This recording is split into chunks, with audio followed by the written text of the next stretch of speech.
Hello everyone, আসসালামু আলাইকুম। Welcome back to my new YouTube video. কেমন আছে বন্ধুরা সবাই? আশা করি তো সবাই সবার পরিবার পরিজন নিয়ে ভালো আছে, সুস্থ আছে, আলহামদুলিল্লাহ।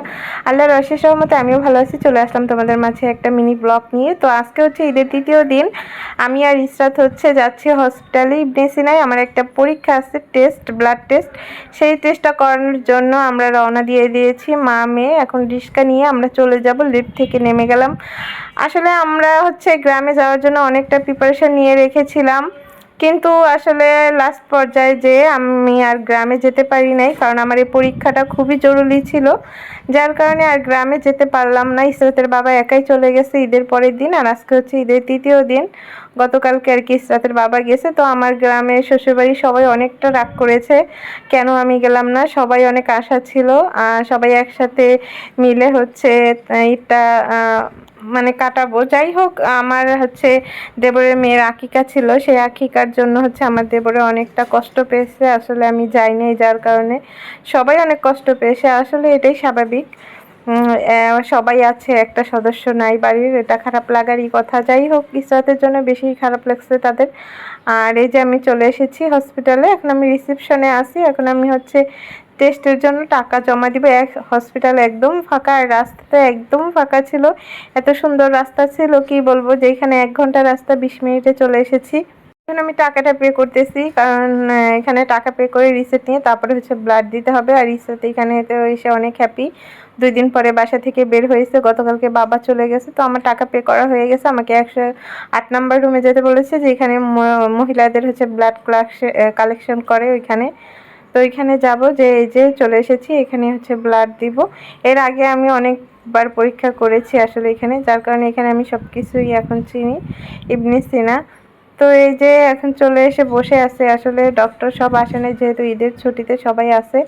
5 জনের জায়গায় শুধুমাত্র একজন ব্লাড নিতেছে। সেই সকাল 7টা থেকে নাকি উনি নিতেছে বলতেছে।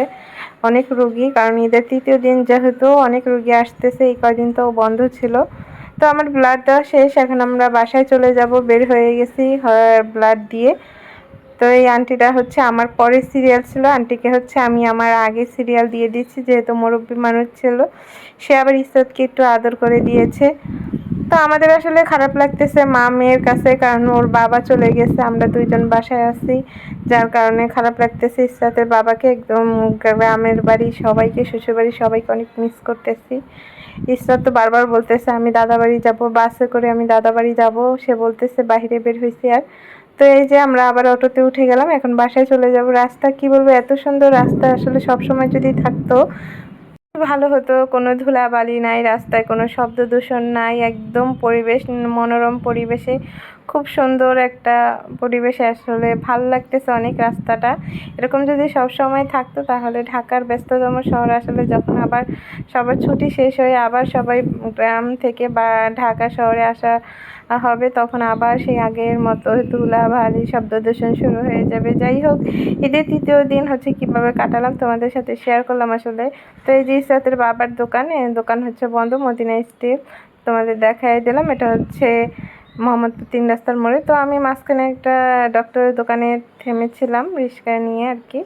ওইখান থেকে কিছু খাবার কিনে নিয়েছি বাসার জন্য। ইসরাত যেহেতু সকালবেলায় গেছিলো, একদম ঘুম থেকে উঠায় নিয়ে গেছিলাম, ও কিছু খায়নি, ওর জন্য কিছু কিনলাম। আব্রাসানের জন্য কিছু কিনেছি। এখন চলে যাব, লিফটের জন্য দাঁড়ায় আছি। এই যে চলে এসেছি আমরা। তো আমাদের কিন্তু টোটাল মনে হয় 1 ঘন্টাও সময় লাগে নাই। গেছি আর আসছি মনে হইতেছে। আসলে এতটা সুন্দরভাবে গেছি যে ব্লাড দিয়েই চলে এসেছি। পরীক্ষাটা খুবই জরুরি ছিল, যার কারণে করানো হয়েছে। না হলে দেরিতে করাইতাম, কিন্তু এখনই এটা একটা ডেট আছে, ডেট অনুযায়ী করাইছি।